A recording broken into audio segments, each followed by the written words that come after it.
Hey guys, welcome back to my channel. So with all the controversy that's going on surrounding CrossFit right now with the death of one of their athletes in the middle of the CrossFit Games, I thought I would give you guys my perspective because at one time I was a CrossFit coach. I do have my certification, is still currently active.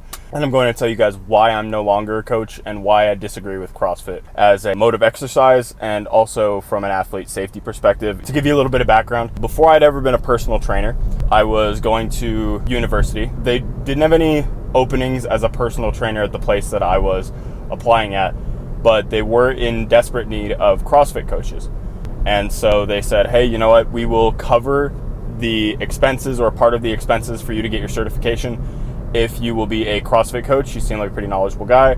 And, you know, I did my fair share of BSing because, as you guys can tell if you've watched any of my videos, I am not a CrossFitter. I'm someone who's tangentially related to all kinds of fitness, including CrossFit. Basically had to BS and say that, you know, I'd had an interest in CrossFit and that kind of thing, and I wasn't super experienced, but I was willing to learn, which is true. On I went, and so for about 6 months, I was a CrossFit trainer at a pretty small local gym in the town that I was living in.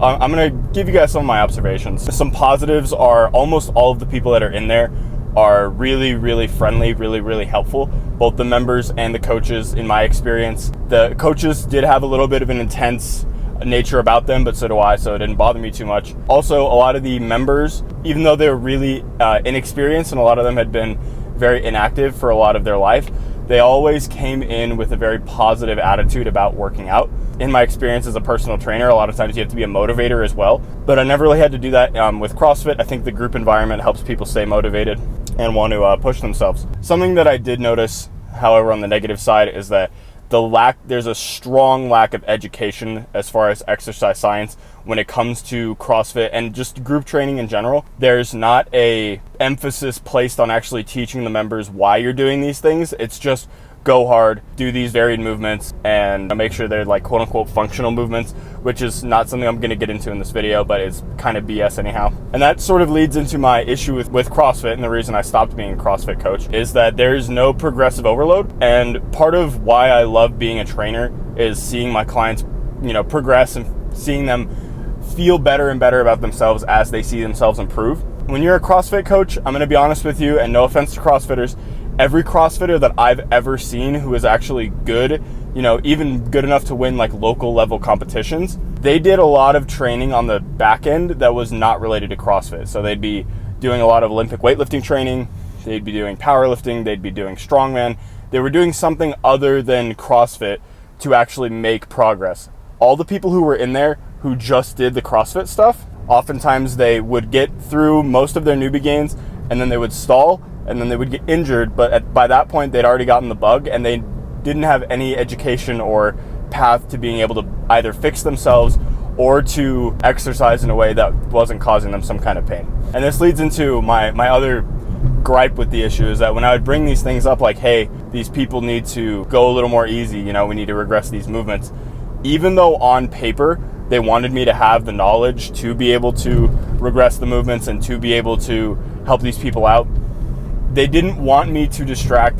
You aren't able to distract from the 30 other members in each class just for the sake of one. You don't have that personalization, that time with someone to be able to help them with their specific needs. And that's just something that you have to deal with when you go into CrossFit classes. It doesn't surprise me that this happened at the CrossFit Games with the unfortunate passing of one of their athletes, because even at the local level, the needs of the many always outweighed the needs of the few, even when health was a factor. And obviously the worst thing that I ever really saw was knee tendonitis or, you know, someone falling with a bar over their head. But, you know, they were relatively fine. It wasn't like they were risking their life or anything for the most part. And unfortunately, it's gotten to a point where CrossFit's now, I mean, they've got someone killed. Like, let's not make any ifs, ands, or buts around it.